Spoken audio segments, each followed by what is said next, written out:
혹시 뭐 얘기 나온 김에 조금 방금 물어보신 것처럼 뭐 그래도 갖고 계신 질문, 궁금증들이 되게 와인과 관련된 궁금증들이 좀 많으신 것 같은데 각자 좀 궁금하긴 좀 뭐 했는데 이번 기회에 한번 물어보고 싶은 그런 거 있으시면 말씀해 주셔도 좋을 것 같아요. 저는 항상 좀 이런 게 궁금했어요. 왜냐면 이제 그 나라를 대표하는 와인들이 있잖아요. 그러니까 술들이 예를 들면 우리나라는 저희 나이 때는 그래도 소주가 우리의 시대를 대변한다고 생각을 하고 그 중에서도 뭐 좀 전통주로 가는 경우들도 있고 막걸리도 드시고 근데 독일도 이렇게 독일의 와인의 전체 축을 리슬링이란 이러한 와인이 잡고 있다고 하면 실제 독일에 계시는 독일 분들도 이 리슬링이라는 와인을 굉장히 좀 다채롭게 즐기시는 술인지 아니면 조금 특별한 날에 이렇게 하시는 건지 저는 그것도 좀 궁금한 것 같아요.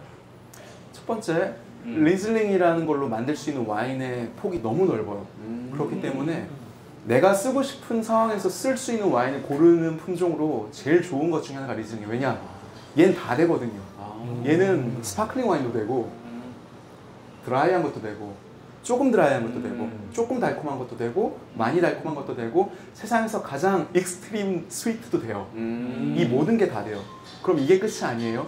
드라이한 것 중에서도 정말 데일리하게 편하게 마실 수 있는 그런 드라이도 있고 조금 더 다층적인 즐거움과 아주 복합성을 또 강조한 게 있고 숙성이 더 돼서 거기에 이제 완전히 고급의 어떤 즐거움까지 가미한 것들도 있고 하다 보니까 때에 따라서는 고기 요리를 포함한 메인 디쉬와 어울리는 리즐링도 있어요. 만약에 그런 즐거움, 그런 리즐링의 다채로움을 안다면 마음껏 쓰겠죠. 근데 우리가 다 그걸 알 수가 있냐고요. 우리가 한국 산다고 막걸리와 동동주와 전통주의 매력을 다 아는 거 아니잖아요. 아는 사람은 아는 거고 지역 사람은 좀 더 잘하는 거고 모르는 사람은 평생 모르고 사는 거예요. 독일 사람들이라고 안 그러겠어요? 나라가 우리보다는 꽤나 넓고 남한 땅보다는 한 3.5배 정도 넓고 우리나라처럼 그래도 중앙 집권 국가처럼 오랫동안 역사를 이어온 나라가 아니거든요. 수십 개나 되는 나라로 쪼개진 채 역사를 이어왔던 나라인지라 애초에 와인 생산이 안 되는 지역이 훨씬 더 독일 전체에서는 많아요. 그러니까 각자 방식으로 각자 즐길 수 있는 와인들이 됐건 맥주가 됐건을 즐기는 거고 리즐링도 그 모든 지역에 심어지는 게 아니라 전반적으로 서부 독일에서도 모젤강과 라인강을 중심으로 많이 심어지거든요. 그러니까 자기 동네 와인들 많이 마실 거예요. 그리고 리즐링이 워낙에 스펙트럼이 넓다 보니까 당도가 좀 있는 리즐링을 한두 번 경험하신 분들은 아 리즐링은 좀 달아라는 그런 편견에 또 휩싸인 분도 당연히 독일에도 있어요. 그러니까 조금 당도에 치우치지 않은 와인들을 좋아하시는 분들은 리즐링이 아닌 다른 것도 즐길 수 있으나 이거는 리즐링이 드라이한 게 얼마나 많은지 잘 모르시는 분들이 하는 얘기죠. 그러니까 역시나 취향이 좌우하고 독일인들이라고 다 리즐링을 즐기는 건 아니지만 전 세계인들보다 누구보다도 더 많은 리즐링을 만들어내고 소비하는 나라가 독일이니까 우리보다 당연히 많이 즐긴다고 생각합니다. 저는 그게 궁금해요. 이거는 뭐 전문적인 걸 떠나서 우리가 와인 사러 제일 일반적으로 대형마트 가면 요새 와인 코너들이 다 있어요. 맞아요. 그래서 와인 막 와이프랑 이 마트에 장 보다가 와인 코너 가면 사든 안 사든 막 구경을 하는 말이에요.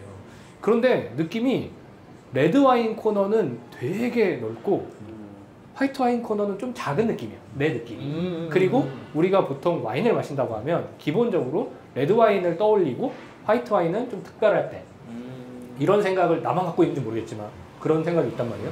그런데 해외에서도 아니면 유럽처럼 이 와인이 이렇게 태어난 그쪽 지역에서도 이 소비량이 주로 레드 와인이 소비되는 건지 아니면 거기서는 그런 구별이 없이 그냥 비슷하게 소비가 되는 건지 그런 것도 궁금해요. 그렇죠. 독일에서도 레드 와인이 아까 나온다고 말씀을 주셨으니까 지역에 따라 다를 것 같은데요. 독일처럼 와인 문화가 청포도가 주도해왔던 지역에서는 화이트 와인의 비중이 더 높다고도 볼 수 있어요. 지역에 따라서. 근데 우리가 정찬에서 만찬 문화, 코스 요리 이런 걸 할 때 전통적인 가치관 속에서 혹은 전형성을 이야기를 이제 바탕에 둔다면 레드 와인이 어쨌든 메인 요리와 함께하는 메인 디쉬 옆에 메인 와인으로 쓰이는 경우가 지금까지도 더 많다고 생각은 해요. 하지만 그런 것들은 많이 깨워졌죠. 우리가 샴파뉴를 즐기시는 분들, 샴페인을 즐기시는 분들 얼마나 많아요? 화이트잖아요.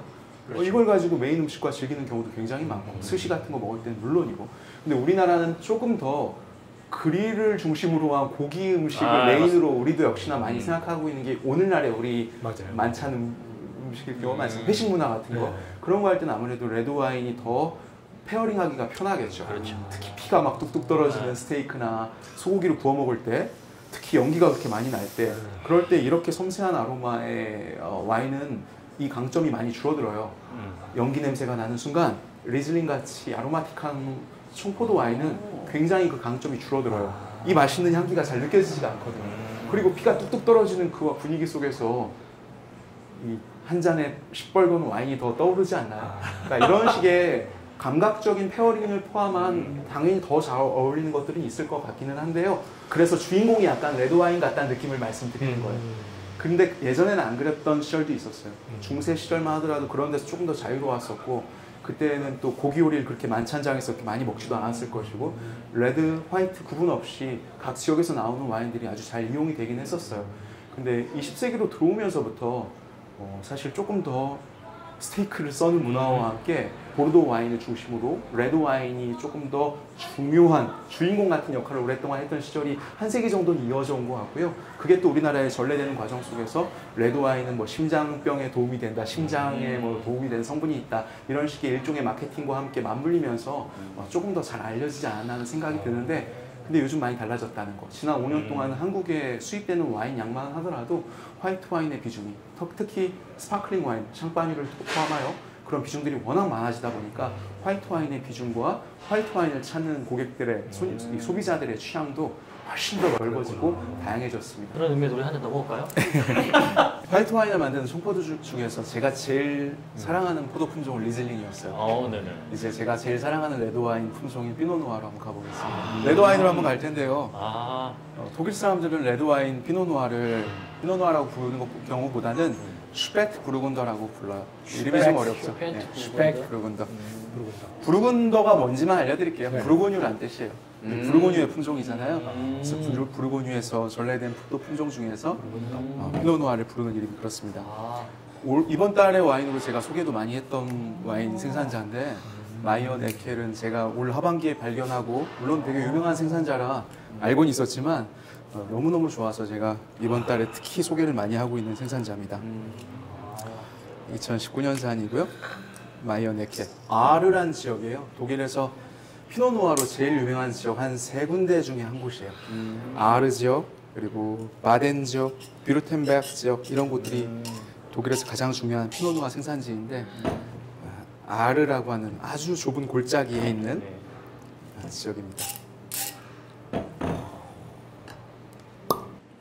집에 코르크 어떻게 따세요? 집에서는? 저는 자주 하니까 이제 익숙해서 아무래도 좀 실수가 덜한 것 같고, 이게 예를 들어 이렇게 생긴 소믈리에 오프너도 이게 1단인 경우가 있어요. 조금 전에 제가 했던 경우는 1단이기 때문에 한번 돌려서 적당히 뺀 다음에 다시 한 3바퀴 정도 돌려서 빼는 그런 방법으로 만드는 거고, 이게 더 전통적인 방법이죠. 근데 그러다가 누가 이제 머리를 쓴 게 이걸 2단으로 만들어서 중간에 관절을 하나 집어넣었어요. 그래서 2단으로 여기 한번 걸릴 수 있고 여기 한번 걸릴 수 있고, 그런 식으로 하면 좀 더 편리할 수 있으나 이것도 손에 익으면 불편한 줄은 모릅니다. 워낙 점점 많은 생산자들이 스크류 방식으로 마개를 바꾸다 보니까 더 비용도 낮추고 분량률도 낮추고, 그리고 코르크 오프너 없는 경우에도 쓸 수 있기 편한 그런 와인으로 점점 변화되고 있죠. 특히 호주 와인을 비롯한 많은 신세계 와인들은. 그럼에도 불구하고 우리가 이걸 고집스럽게 쓰는 이유는 전통과 이 감성이 가장 큰 부분이라고 저는 생각해요. 그래도 지금 그거 궁금했거든요. 이게 스크류가 좀 약점이 있냐, 굳이 코르크로 하는 이유. 근데 맛의 약점은 아니라 그냥 감성적인 부분. 누군가는 맛에도 영향을 줄 수 있다고 이야기를 할 수는 있습니다만, 기본적으로는 전통과 감성적 가치에 우리가 무게를 두는 게 아닌가 저는 생각을 합니다. 근데 그걸 무시 못한다는 게 와인 문화의 핵심이죠. 자, 우리 이번에는 피노누아로 갈 텐데요. 슈베트부근더 마이어 네켈이라고 하는 아르 지역의 생산자 두 자매가 운영하고 있어요. 아버지랑 같이. 독일에서 피노누아를 가장 잘 만드는 집을 한 7개만 꼽아라. 그러면 반드시 들어가게 되지. 벌써 향기가 꽃이 피듯이 올라오죠. 오늘 저는 따라주시면서 병에 좀 눈에 띄는 게, 아까 저희 화이트 와인 주셨을 때, 리슬링 와인 주셨을 때도 이 병에 이렇게 독수리 마크가 있었거든요. 네네. 독일 와인은 원래 이 독수리 마크 다 있는 거예요? 독일 와인을 재밌게 즐기려면 그게 뭔지는 알고 가시면 좋기는 해요. 독수리는 예전부터 뭐 로마 시대부터, 그리고 신성 로마 제국부터까지, 그리고 오늘날의 독일까지 독일을 상징하는 동물 중에 하나잖아요. 그 밑에 독수리가 지금 가슴에다 포도송이를 이렇게 품고 있고요. 그 밑에 VDP라고 적혀 있어요. VDP라는 건 V는 페반트, 밴드를 의미해요. 협회. 그 D는 도이칠란트가 독일이니까 도이치. 그리고 프레디카스 바잉귀터라는 말인데 말을 그냥 가볍게 설명하자면 독일 우수 포도주 생산자 협회입니다. 이거는 국가에서 운영하는 그런 협회가 아니고 사립협회예요. 하지만 매우 정통성이 있고 그들의 역할 그리고 그들이 독일 와인의 그 품질과 그리고 소비자들과의 그 소통, 소비자들에게 이 와인을 고를 수 있는 여러 가지 그 기준들을 제공하는 굉장히 중요한 역할을 하고 있어서 매우 공신력이 크다고 볼 수 있어요. 그래서 그리고 제가 좀 궁금한 게 지금 잔이 네. 저희가 화이트 와인 먹었을 때하고 지금 잔이 다 달라요. 네. 이 네. 잔이 왜 이렇게 포도주 맛이 조금씩 다른 것일까요? 사실 이거는 저도 이제 선배들이 해오던 방식을 네네. 많이 의지하기도 하고 저 개인적인 느낌을 또 어느 정도 믿고 할 때도 있기 때문에 절대적인 건 없어요. 너무 공식처럼 생각하실 필요도 없어요. 그럼에도 불구하고 우리가 피노누아를 즐길 때는 너무 작은 잔보다는 향기를 충분히 모아줄 수 있는 잔을 많이 쓸 때가 있어서 보통 그런 것들을 피노누아 잔, 좀 더 다른 말로 부르고뉴의 품종이니까 부르고뉴 잔이라고 부르죠. 이거 영어식으로 버건디 잔이라고 합니다. 네. 저는 지금 버건디 잔으로 소개를 했고 버건디 잔 중에도 뭐 이 입구가 좀 더 넓은 게 있을 수도 있고 이렇게까지 볼륨이 있는 보호를 갖고 있지 않을 경우도 있지만 중요한 건 그 향기를 잘 모아주는 그런 잔을 쓸 때가 있어요. 그리고 피노누아 같은 경우에는 레드와인 중에서 탄닌의 파워로 승부를 보는 품종은 아니거든요. 맞아요. 네. 탄닌이 갖고 있는 그 파워로 승부를 보진 않아요. 물론 대단히 힘이 좋은 품종이긴 해요. 근데 피노누아의 매력은 알코올 도수에서부터 혹은 탄닌이 갖고 있는 엄청난 그 파워풀한 뻣뻣한 느낌 이런 걸로 승부를 보는 그 힘이 아니라 열매 자체가 갖고 있는 과일의 풍미 그리고 은은하게 절묘하게 활용한 그 오크가 주는 풍미 그리고 미네랄리티가 반영한 그런 아로마의 풍미 흔히들 보통 우아하다고 표현을 하거든요. 그런 우아한 그런 특징들을 잘 살려주는 잔이 필요하다 보니까 향기를 잘 모아줄 수 있는 그런 볼이 좀 넉넉한 그런 잔을 많이 쓸 때가 있어요. 짠하단 말이지?